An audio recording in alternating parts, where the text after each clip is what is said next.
Diputada Lilia Lemoine, muy Buenas noches. bienvenida. Gracias. Tu título, Lilia, de lo que pasó ayer. Mi título, buenas noticias en el Congreso, apertura de sesiones. Buenas noticias en el Congreso, diría yo. Mira, voy a mostrarte lo que charlábamos hace un ratito. Primero mostrarle a Lilia la imagen de la vicepresidenta ayer y después veamos los tweets de Lilia en el día de hoy al respecto para entender un poco qué está pasando en la cocina, Violeta, de La Libertad Avanza. Esto es lo que te mostrábamos recién, que se vio en varias puestas. Después te voy a mandar lo que pasó en el vivo del presidente, donde solo se lo veía a Martín Menem. Y veamos el tuit de Lilia Lemoine al respecto y de la relación con la vicepresidenta.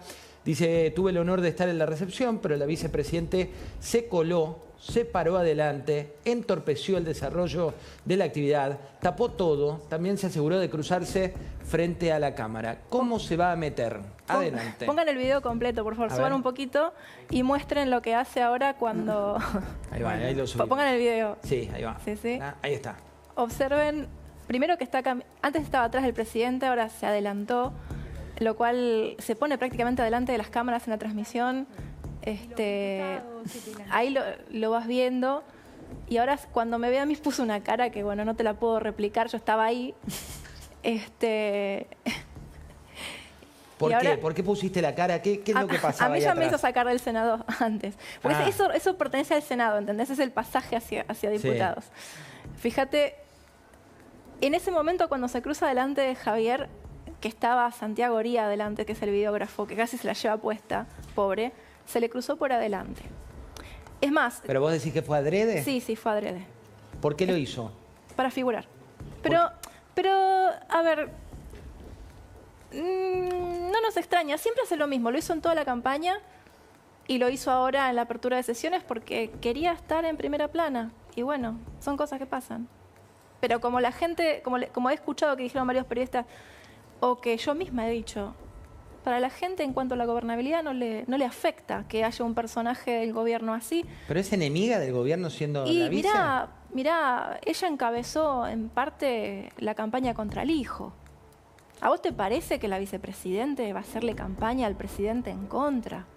Fue en contra de nuestros ideales cuando descubrió ¿no? el ya bus, no pusiste es un juez que está habilitado a ser juez. Sí. Si no, no debería ser juez. Sí, hagamos y todos se acordaron ahora, ¿no?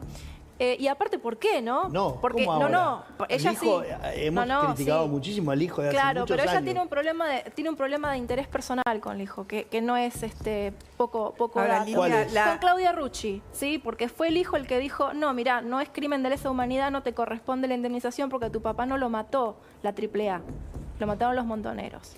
Entonces, acá hay alguien que perdió plata con el hijo. Entonces, ahí vamos con una... Los ataques... Yo ni sabía, mirá, a mí no me ¿Quién gustaba. perdió plata? Perdona, porque eso lo dijo hoy el presidente y no dio nombre. Pero sería interesante saberlo. Claudia Rucci. ¿Se refirió a Claudia Rucci, el presidente, cuando dijo que perdió plata? Yo no sé a quién se refirió, pero pero seguramente... Porque el hijo tiene muchísimas causas, de muchos actores políticos. De muchos años. De muchos años. Claro. Entonces yo no sé, pero ahí yo te puedo nombrar una porque yo lo vi.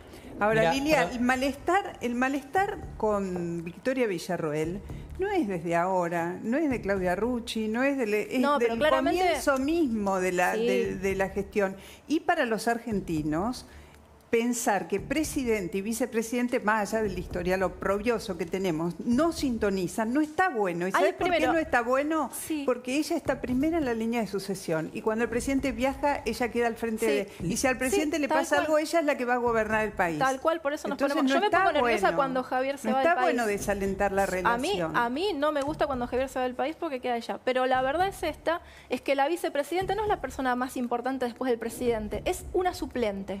¿No? Entonces, preside el Senado. Sí, el Senado, no siempre, hay veces en las que no debería. Es un adorno, cuando el presidente no está en el país, la vicepresidenta no tiene que presidir el Senado y lo ha hecho. Ya ha cometido demasiados errores que no debería cometer y eso es lo que hay que observar. Lilia, vamos a traer a mesa esto que planteás y Gabriel, después vamos a ir a economía un poco, pero lo que pasa es que está tan caliente la agenda y también tenemos allí para esta segunda mitad del programa a Manfroni para hablar de inseguridad y lo que está pasando. todo tiene sus aristas, ¿no? Y al presidente de la Nación, Luis Majul, le preguntó hace minutos aquí en el regreso de la cornisa sobre el nombramiento del hijo y también sobre el nombramiento de García Mansilla. Esto respondía el presidente de la Nación. ¿Sabe cuál es la mejor muestra de que, digamos, está dentro de las reglas? Que dicho sea de paso, digamos, para los ignorantes, digo, está dentro de lo que es el artículo 99 de la Constitución. La propia Corte le tomó a García Mansilla. Le tomó juramento a García Mansilla, con lo cual, digamos, claramente está dentro de las reglas. Ahora, ¿cuál es el problema? ¿No le gusta que sea por decreto? Mire, Macri cuando asumió a los 3 días lo hizo por decreto. Sí, y no aceptaron los que luego fueron... Bueno, pero ahora yo le voy a contar lo que me pasó a mí. Sí. Yo lo primero que hice fue un decreto. No, lo presentó en marzo del año pasado. Bien. Digamos, los jueces superaron todas las instancias. Sí. Y sin embargo, el Senado no lo sacó. Como no lo sacó, yo podría haber metido el decreto el 21 de noviembre. ¿Qué hice? ¿Metí decreto el 21 de noviembre? No. ¿Qué hice? Lo mandé en extraordinarias. O sea, le di al Congreso, le di al Senado otra oportunidad. Bueno, si el Senado, digamos, para hacer politiquería barata, no deja que funcione la Corte como que tiene que funcionar, es un escándalo. Entonces, ¿qué hice? Lo mandé por decreto. Bueno, también podría decir que usted lo mandó por decreto porque no le alcanzaban los votos. No, pero, a ver, bueno, hubieran votado y listo. Hubieran votado y... Perdón. Alguien que está mirando me dijo, Lilia, el hijo metió en cana a Vudú. Para los que dicen que hay un pacto con el kirchnerismo, miren, hablen de los avales que tiene, no solamente de la gente que se opone. A mí me preocupa que quienes se oponen tanto al hijo, me asusta quienes se oponen. Mira, te voy a decir algo, Lilia, muchos votantes de Milei, gente que lo acompaña, se pregunta por qué el encaprichamiento con el hijo. ¿Y quién es? ¿Por qué están encaprichados? Yo no tengo la respuesta a esa pregunta, porque no es una persona que viene con... Perdón, Diego. Me parece como que acá no hay un capricho de quienes critican o criticamos a Milei, al hijo. Los jueces de la Corte se eligen por antecedentes, ¿no? Estamos de acuerdo. Por antecedentes, porque no sabemos cómo va a ser el hijo el día que asuma, si es que asume. No lo sabemos. Quizás es el mejor juez de la Corte, no lo sabemos. Pero llega a la Corte por antecedentes. Los antecedentes del hijo no son los mejores. Y eso ya no es una cuestión solamente de opinión. Es una cuestión que tiene que ver con las pocas cosas que se han hecho, las pocas auditorías que se han hecho sobre Comodoro Pi, indican que es uno de los jueces que tiene menos, o si querés, que tiene peores notas en varias cosas. Es verdad que metió preso a Vudú, casi que era imposible no hacerlo. También es verdad que fue el que fue muy criticada cuando lo detuvo, porque te acordás que lo hizo filmar en bermudas o en pijama, toda una cosa bastante poco profesional. Pero además, el hijo es el responsable de una cantidad de causas que no tienen respuesta. Una de ellas es la negativa que siempre tuvo con todo el tema de la famosa operación YPF Eskenazi, Kirchner, ¿no? Y Repsol. Bueno, de hecho, García Mansilla tuvo respaldo, no en la forma, pero sí en el fondo, ¿no? Ayer en la foto estuvo junto al resto de los titulares de la Corte en su carácter, ¿no? Ahí estamos viendo una de las fotos, Lilia. Sí, bueno, ahora bien, están mencionando YPF, el caso YPF, y dicen que el hijo no debería ser juez bueno, perdón, el culpable de lo que pasó con YPF son Cristina y Kicillof. Sí, estamos de acuerdo. Kicillof y... Pero vos fíjate... y Lustócara, son aliados, hay que acordarse... Fíjate vos lo que sucede a los lugares donde nos lleva estas decisiones, que tiene alguna razón el presidente de que el Senado no lo trató, pero también es verdad que uno puede inferir de esa conducta que eventualmente hay una oposición, ¿no? Pero lo cierto es que, fíjate lo que puede pasar ahora. Una de las causas que está en la Corte, una de las tantas causas de la Corte, que está en la Corte, es el tema vialidad, ¿no? Sí. Cristina, el presidente dijo hoy, doblemente procesada, condenada, recurrió a la Corte. ¿Qué pasa? Y pregunto, es una pregunta, no tengo la respuesta todavía, pero ¿qué pasa si la Corte tiene que tratar ese tema? ¿No? Con Lijo y García Mansilla y con sus pliegos en el Senado. Con lo cual, ¿crees vos que podrían tener absoluta independencia para poder juzgar en ese caso cuando tienen sus pliegos en el Senado, que justamente ¿El bloque que maneja Cristina Kirchner podría impedirle ser jueces? Sí. Pregunto nomás. Hay un análisis que se puede hacer seguido de esto. Supongamos que se le toma juramento sin que renuncie, estando en licencia, ¿no? ¿En algún momento pasan a ser considerados los pliegos o no? Si son tratados los pliegos, ¿qué libertad personal disponen los senadores que desconfían profundamente del hijo para votar en contra, sabiendo que podría volver a ser juez federal? Es muy complejo. Son situaciones difíciles. El presidente podría haber retirado los pliegos, podría haber hecho otra cosa. Optó por esta, ni bien ni mal, lo hizo. El proceso mediante el cual lo hizo es polémico, pero más allá de eso, genera, digamos, incertidumbres institucionales. Mirá. Y esto no es que somos mentirosos, somos esto, somos esto. Sucede, es lo que te digo. ¿Qué pasa si mañana García Mansilla, que espera los votos de Cristina para poder ser juez, tiene que juzgar en una causa donde está Cristina, condenada, y que si la Corte no interviene, ya está sentencia firme, ¿entendés? Al otro día va presa. Hubo varias declaraciones del presidente respecto de esto. También habló de Cristina Fernández de Kirchner, a quien se refirió justamente como la 2 veces condenada, que es ella. Habló también de lo que ocurrió con el caso Libra y el artículo del New York Times. Y ayer y hoy, en los dos contextos, se sintió tal vez más cómodo hablando de economía, que fue el inicio de su balance del primer año de gestión. Esto decía. Presos menos importantes para hacer realidad estos proyectos y los cambios que el pueblo argentino demanda. Estamos avanzando en un acuerdo con el Fondo Monetario Internacional para poder terminar de sanear el balance del Banco Central y salir del cepo cambiario definitivamente durante este año.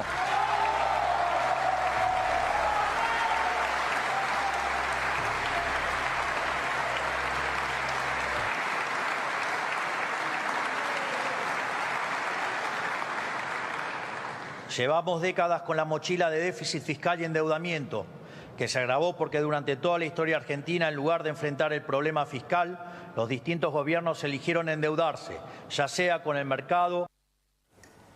Ahí estamos viendo que hay de todo, Gabriel, para analizar.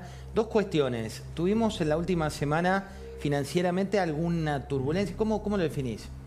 Hay varias cosas. La primera es que hay ruido, ansiedad o expectativa, como quieras decirle, con el tema del acuerdo con el fondo. El gobierno mismo ha reconocido que necesita el acuerdo con el fondo para encarar el último, tal vez, gran desafío en la normalización macro que le queda, que es la salida del cepo. Todos sabemos cómo funciona el fondo. El fondo tiene un manual, digamos, de procedimientos, entonces hay algunas cosas que pretende el gobierno argentino que hay que ver si se terminan concretando como las pretende, digamos, que sería un financiamiento neto importante sin condicionalidad. Entonces el mercado está ahí en la duda de si eso se va a dar o no, en qué cantidades, con qué plazos. Eso mete ruido, naturalmente. Y después tenés una cuestión de contexto externo, digamos. El contexto externo se ha venido deteriorando mucho en los últimos 2 meses. Trump, mediante las medidas que viene tomando en Estados Unidos, está aportando mucho ruido por ese lado. Y Argentina, en el último tramo del año pasado, después del triunfo de Trump, todos los mercados en Latinoamérica caían y Argentina subía, digamos. Estaba más concentrado en lo que Trump podía implicar en la relación con el fondo y como que subestimó. No le dimos importancia a esa parte o tanta importancia, y puede ser que en los últimos mes y pico estemos. De hecho, si vos te fijás, Chile, Brasil vienen recuperando y nosotros estamos haciendo el camino inverso que hicimos en el último tramo del año pasado. Venimos cayendo, ADRs, bolsa, acción, bonos. Bueno, ahí hay 2 puntos. Alfredo, uno es algo de modo de época, que vienen varias marcas internacionales que se habían ido, que no estaban. ¿Quiénes vienen? Sí, mira, Teo, el consumo está en una situación extraña. No termina de repuntar, hay mejores señales, se ven algunos señales de cambio después de un 2024 que fue muy flojo, pero sí ya lo que está claro que hay muchísimo más interés de las empresas internacionales por la Argentina. Te tiro algunos nombres de empresas que ya tienen confirmadas, que van a venir: Decathlon, que es la cadena de artículos deportivos, ON, una marca de zapatillas, Polo Ralph Lauren, que vuelve mercado de lujo, Gucci. Hay como mayor interés por la Argentina. ¿Pero qué va a pasar? Bueno, que no vienen las marcas directamente, me están llegando vía algún representante. Y esto es, lo que está acompañado es por otro fenómeno que es la obra de los empresarios nacionales. afuera hay como mejor perspectiva con la Argentina, pero dicen, primero para invertir en un país como Argentina, que me trajo muchísimos dolores de cabeza en la historia, quiero que sean los argentinos los que están invirtiendo. Esta semana la otra gran noticia, más allá del ruido político, es el anuncio que hizo el grupo Clarín a través de Telecom, que va a comprar Telefónica Argentina. Es una señal también para los mercados internacionales, bueno, diciendo el que está invirtiendo son 1.245 millones de dólares que están poniendo Clarín vía un acuerdo de crédito con los bancos, pero también significa como, che, si los empresarios argentinos están jugando y dicen, ven el negocio, ahí va a ser más fácil que vengan los internacionales. Bueno, hablando de esto y también de esta realidad, el presidente dijo Kicillof es parte del problema, así lo decía. Kicillof es parte del problema, no es la solución. Kicillof adhiere a la doctrina Zaffaroni, que es el wokismo en derecho. ¿Vio cuando yo voy y me enojo con los wok? Bueno, el wokismo en derecho es Zaffaroni. ¿Qué quiere decir esto? Que pone a los delincuentes como si fueran víctimas. Y a las víctimas como victimarios, lo cual es un desastre. O sea, entonces termina premiando a los delincuentes, y premiar a los delincuentes es castigar a los honestos y a la gente de bien. Consecuentemente, él es parte del problema. Él es parte del problema. Entonces no se puede trabajar con él. Porque mientras que él, digamos, o sea, quiere liberar los delincuentes, o sea, y se la agarra con los buenos, yo, digamos, estoy del lado de la policía y de los buenos, y el que las hace las paga. Carlos Manfroni es jefe de gabinete del Ministerio de Seguridad. Buenas noches, Carlos, ¿cómo estás? Buenas noches, ¿cómo estás? ¿Es así la doctrina zaffaroniana versus la doctrina más buquelista, podríamos decir, la del gobierno nacional? Tal cual. Zaffaroni le hizo un enorme daño al derecho y un enorme daño a la sociedad. Y no nos olvidemos que durante 20 años gobernó el kirchnerismo, tiempo más que suficiente para desquiciar toda la seguridad en el país. Se relajaron todas las leyes, se nombraron jueces hipergarantistas, por decir abolicionistas, y además de todo eso se largaron 10.000 presos durante la pandemia. Se soltaron 10.000 presos durante la pandemia que no debieron haberse soltado. Con el breve interregno, 4 años de interregno del gobierno de Mauricio Macri, durante el cual se modificaron algunas leyes se impulsaron, pero no todas las que debían impulsarse. Ahora sí hay una verdadera revolución en el derecho penal y se están sancionando leyes que van a dar un vuelco, van a hacer dar un giro de 180 grados al derecho penal. Carlos, ¿por qué tantas veces hemos hablado de la baja de imputabilidad, pero siempre resulta en un proyecto que pasa de gobierno a gobierno? Porque hay demagogia, porque muchos actores se meten en una cuestión que ignoran, porque la realidad es que un menor, se habla de que el menor tiene que estar antes protegido, que tiene que estar contemplado, que tiene que estar educado, pero ¿cómo lo vamos a educar si no lo tenemos? Si no lo tenemos en algún lado retenido, porque mientras esté libre y cometa delitos, es pasto de los delincuentes del narcotráfico. El narcotráfico los utiliza para cometer delitos precisamente porque son inimputables. Ayer el presidente de la Nación hizo en su alocución una referencia a la ministra de Seguridad, a Patricia Bullrich. Hoy también en la entrevista con Luis Majul se refirió concretamente a buscar el archivo de Patricia Bullrich cuando en Ollarvide le tomó declaración respecto de quienes habían querido hacer un golpe, dijo así, a De la Rúa. Pero veamos lo que decía ayer. En materia de seguridad nacional, bajo el liderazgo de la doctora Bullrich, durante el 2024 vimos el índice de homicidio más bajo de los últimos 25 años, habiéndolo bajado 11 puntos en comparación a 2023. Es decir, que tuvimos el índice de homicidios más bajo de Sudamérica.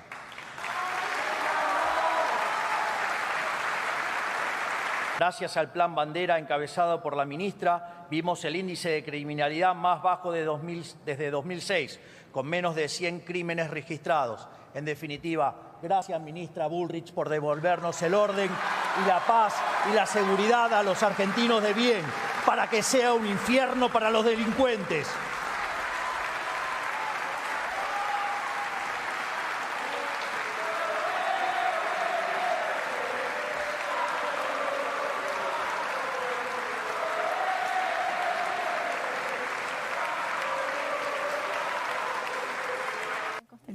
Estábamos charlando un poco de las caras, las personas, los Fue el único momento donde se pusieron de pie. Cuando nombraron... Milei elogió a varios de sus ministros. Es que fue emocionante. Pero cuando elogió a Bullrich se separaron. ¿Por qué fue emocionante, Lilia? Fue muy emocionante, primero porque el presidente no se queda con el mérito de todo el trabajo, sino que reconoce a todas las personas que trabajan con él y queda en claro, por supuesto, que con Bullrich es un equipo, porque Bullrich fue ministra de Seguridad antes y no fue posible hacer lo que se hizo ahora. Y la verdad es que nos acostumbramos rápido a lo bueno, pero en Buenos Aires se puede circular sin un piquete ¿desde cuánto hace ya? ¿Cómo era todos los días salir y preguntarte si ibas a llegar a algún lugar o no? Jorge Macri, el jefe de gobierno de la ciudad. Perdón, ellos tienen la ciudad desde hace un montón y no lo lograron. Claro, y es más, tuvieron ciudad y nación. Así que recién ahora con Milei y Bullrich se puede. Así que claramente el cambio acá, la figura nueva es Milei. Bueno, Macri igual no gobernaba. Jorge Macri no gobernaba. No, la resta. Pero bueno, son supuestamente del mismo equipo, ¿no? Pero el control de la calle no es solo por el protocolo antipiquete, sino por las disposiciones que se hicieron sacando en medio a las organizaciones. O sea, y eso lo hizo Capital Humano junto con la ministra de Seguridad. Fueron un trabajo en conjunto. Claro que si vamos a hablar de medidas, hay miles de medidas que se tomaron, pero el resultado es, vos podés circular por la calle porque se vive con el aire de que ahora hay que respetar la ley. Eso es uno de los cambios más grandes, moral, que el presidente lo dijo en campaña y lo sigue repitiendo ahora. El cambio tiene que ser moral, la grieta es moral. ¿Manfroni?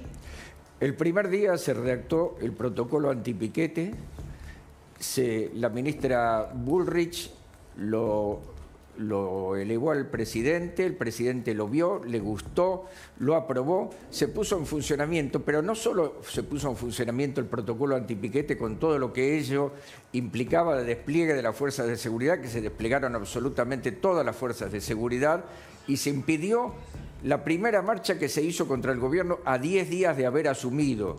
A 10 días de haber asumido hicieron una marcha sobre el Congreso, sino que al mismo tiempo se reforzó la línea 134, desde la cual se empezaron a denunciar miles de estafas, de defraudaciones por parte de los líderes piqueteros, de los líderes de los movimientos sociales, respecto de los que marchaban, respecto de los que convocaban a las marchas. Incluso nos denunciaron los CBU, donde les ordenaban depositar plata de sus planes sociales. Se los penalizaba con una especie de multa que ellos determinaban si no concurrían a las marchas. Bueno, todas esas denuncias fueron llevadas a la justicia, hoy están procesados, hubo allanamientos, están embargados, uno solo de los líderes tenía más de 300 millones en una sola de las cuentas. Bueno, al mismo tiempo se pararon los micros que venían con piqueteros a la capital, se pararon en las autopistas, se les pidieron los papeles de las habilitaciones, las facturas que los habilitaban a hacer esos transportes, no las tenían, se los retuvo y también se examinaron las cuentas de ellos. Todo eso los amedrentó. Todo eso, del haber descubierto el enorme negocio que tenían, un negocio de explotación de los más pobres, fue el cuento del rey desnudo. Un niño gritó, el rey está desnudo, y se cayó todo el castillo de naipes. Era toda una farsa, y esa farsa se cayó gracias a la decisión del presidente Javier Milei y de la ministra Patricia Bullrich, que puso toda la fuerza para frenar eso que parecía inmodificable. Miles de personas en la calle decían, no se puede ir contra 10.000 personas en la calle, y se pudo. Mucho debate ha generado esto y sobre todo, miren esta declaración del presidente al respecto, ¿no? Política de seguridad, la cuestión, y vuelve a aparecer nuevamente el gobernador de la provincia en palabras del presidente Javier Milei. Aprovecho para decirle al gobernador Kicillof que mientras siga sosteniendo que los delincuentes, los asesinos y los violadores son víctimas del sistema, en línea con el wokismo jurídico de Zaffaroni, no solo no tenemos nada para conversar, sino que además quiero decirle que jamás resolverá el gravísimo problema de inseguridad de la provincia, ya que ser tolerante con los delincuentes es castigar a las personas de bien. Si quiere resolver el problema, tiene dos alternativas: abandonar esa visión abolicionista y castigar a los criminales, o correrse del camino y dejarnos resolver el problema nosotros. Porque si hay algo que caracteriza a este gobierno nacional es que no nos tiembla el pulso y los problemas los arreglamos en serio. Vamos a dar una rueda y ya vamos con una pregunta que tiene Diego Cabot para Carlos Manfroni. Gabriel, danos un breve panorama televisivo muy cortito de qué es lo bueno y qué es lo que falta en materia económica. Bueno, lo mejor es lo fiscal, de eso no hay ninguna duda. Lo fiscal se ha convertido como esos discursos de Alfonsín, ¿te acordás que con la democracia se hacía todo? Bueno, sí. La ancla fiscal es claramente el principal pilar que tiene el gobierno. Pero viste que Cristina le dijo hoy que ese superávit no es real y le dijo también que el ancla es del tipo de cambio. Ha habido una mejora significativa del resultado del sector público nacional. Después hay una discusión técnica de intereses que se capitalizan. Como se capitalizan, se pagan como capital, entonces no se contabilizan como gasto en intereses, sino que se contabilizan como, entonces van por debajo de la línea. Hay toda una discusión de, bueno, hay una parte del gasto en intereses que se está pasando por debajo de la línea, el superávit financiero sería menor. Eso no quita que la mejora del superávit financiero, aún incorporando eso, sea, no quita que sea real. más que significativo, digamos. Ha habido un esfuerzo fiscal muy importante a nivel del primario, del superávit primario, es indiscutible, digamos. La discusión puede estar en el, lamentablemente, sacando tal vez los últimos 2 o 3 años de Macri, donde hubo un nivel de transparencia fiscal, donde incluso gastos que todavía siguen por debajo de la línea se pasaron arriba de la línea. Este tipo de prácticas las hemos tenido siempre, lamentablemente. Las han tenido todos los gobiernos, digamos. Entonces, le caes a uno y le tenés que caer. O sea, Cristina tampoco podría, porque Cristina también lo ha hecho, Massa lo ha hecho, Guzmán lo ha hecho. Hay muy pocos, te diría, esos 3 años de los 4 de Macri, tal vez son los únicos que pueden decir, no, nosotros no hicimos esto. Mostremos el tuit de respuesta de Axel Kicillof para tener la otra campana de lo que pasó por parte del presidente de la Nación, que ponía en la red social X el gobernador de la provincia. Decía, un nuevo espectáculo tragicómico de un presidente estafador y desertor que desprecia la Constitución, la democracia y al país que gobierna. Repudio la agresión sufrida por el diputado Manes por parte de los ingenieros del odio, dice el gobernador de la provincia, Lilia Lemoine. Se ríe. ¿Por qué se ríe, Lilia? Porque lo que estuvimos ahí, primero, Kicillof es puro relato. Salta para decir esto sobre Manes, que ahora te digo, mintió Manes como un descarado. ¿Cómo podés ser diputado y mentir ahí adentro y decir, me pegaron 2 trompadas? Es una vergüenza, además de que le lamente, ¿no? Lo que pasó que fue eso que vimos, las palmadas. Dale. ¿Hizo bien en increparlo? Pero por favor, estamos hablando de Kicillof. Sí. ¿Se mete en las redes para responderle esto al presidente? Pero no habló todavía con los familiares de las víctimas como Kim. O como el de Libre de Moreno. El presidente dijo que él tampoco habló. Yo hablé. Dijo que alguien de su el gobierno de la provincia, del municipalidad, los han dejado colgando y los reprimieron cuando pudieron. Cuando ya los medios apuntaron las cámaras, dejaron de reprimir. Pero no tienen la intención de ayudar a la gente que los necesita. Ahora, por Manes, que está aliado con Lustó, Manes es un oportunista, hizo show, le sirvió para llorar un rato y mintió. ¿Y sabes qué? Me dijo alguien, ¿a vos te parece bien lo que pasó en el Congreso? A mí me parece terrible que un diputado mienta.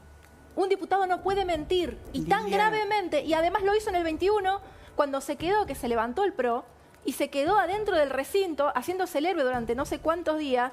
Algo me acuerdo Lilia, de todo ¿te puedo hacer una pregunta? ¿Vos no creés que las últimas 2 intervenciones mediáticas, públicas de Santiago Caputo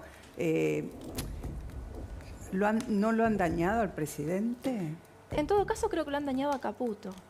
Porque son cosas que, a ver, vos sabés que te están mirando, que te van a querer hacer una cama. Y es un tipo muy Espera, cuando entra en la entrevista de televisión, no suele estar en las entrevistas. ¿Cómo? No suele estar en las entrevistas. No, fue un tema de debate de todo el país. Cuando entra en la entrevista produce un daño casi irreversible. Sobre el presidente, sobre el periodista, sobre la entrevista misma, sobre la explicación del presidente. Cuando pierde la chaveta, ponele que lo hizo no sé, se calentó con la situación. ¿Vos podés aceptar que un asesor presidencial del porte de Santiago Caputo le ponga la cara acá a un diputado y lo pechee? No, pero primero, los dos se acercaron a hablar. Lo primero que dijiste, Mónica, es verdad. Es un error gravísimo y yo creo que él hará mea culpa por eso. Pero si vos pones en la balanza todos los aciertos que ha tenido Santi Caputo contra ese error, la verdad es que no es tan grave. Ahora, lo que pasó en el Congreso, yo que estoy ahí y me los tengo que bancar y fumar 30 horas, ¿sí? Y lo violentos que son. En ese mismo día, ¿no? Yo recibí agresiones de una persona en Pasos Perdidos. Ahora, ¿cómo le habló? Fue de mutuo acuerdo cómo hablaron. Una palmadita acá, que no se vio, no es una palmada agresiva. De hecho, estaba retirándose. No es agresivo. Quedó grabado. Ustedes lo pueden ver y juzgar. Y con esa actitud. Por ahí lo que hizo Santiago Caputo estuvo mal o no debió hacerlo. No lo sé, no lo voy a juzgar. Lo que está mal es que un diputado mienta después de esto, porque nadie lo obligó, podría haberse retirado. No puede ser que mienta descaradamente y diga que le pusieron 2 trompadas. Mónica, es gravísimo que un diputado diga que le pusieron 2 trompadas. Mintió porque pensó que lo había grabado. De extrema tensión. No importa, no se miente. En Mónica, esa situación se te pone una persona delante de la nariz. Me han hecho cosas mucho peores. Bueno. Eso no se hace. No se hace, es más, en la sesión anterior... Pero más allá perdón, el diputado Soria del kirchnerismo hizo comentarios... Le quita el protagonismo. Los diputados no deben mentir, no pueden meter falsas denuncias. No tendría que estar en la Cámara un tipo que va y está demente. ¿Cómo va a ir a la comisaría y adentro a hacer una falsa denuncia? Porque no sabía que estaba grabado. Bueno, no sabemos lo que le dijo. No, sí, sabemos no importa lo que le haya dicho. ¿Sabemos no lo que le dijo? ¿Se escuchó? Es que no importa lo que haya dicho. No puede acusarlo de haberle puesto 2 trompadas y mentir descaradamente. Bueno, pero tampoco Caputo puede reaccionar de esa forma. ¿Con eso coincidís? Yo soy poder legislativo. Y si tengo que decir en este momento, me da vergüenza que un diputado miente y meta una falsa denuncia, porque si lo hace él, ¿qué queda para todos los demás? Los diputados representan a la población. Ahora, convengamos... Santi Caputo es un asesor. Diego, nos quedan los 2 minutos finales. Por favor, hacer la pregunta a Manfroni. No, le quería preguntar porque el presidente ayer obviamente habló mucho de seguridad o de inseguridad, según cómo se quiere usar la palabra. Y siempre la Argentina va por acentuar las penas, ¿no? Pero finalmente lo que falla después es la justicia, que no pone, digamos, que no aplica ni unas ni otras, ni las viejas más tenues, ni las nuevas acentuadas. Y la pregunta es puntual. El presidente dijo que el juez Lijo era la única persona en la Argentina que estaba en condiciones de, digamos, encabezar una reforma judicial. Y la pregunta es si está de acuerdo. No, vamos por partes. El tema de que los jueces no aplican las penas que están establecidas en el Código Penal o que tienen, es porque tienen un margen demasiado amplio para aplicarlas de una forma o de otra. Lo que estamos haciendo precisamente con esta reforma, que no la está haciendo el juez Lijo, sino que hay una comisión de reforma y además desde el Ministerio de Seguridad hemos impulsado una serie de leyes como la ley antimafia, la ley de reincidencia, reiterancia, la ley de ADN y la ley de...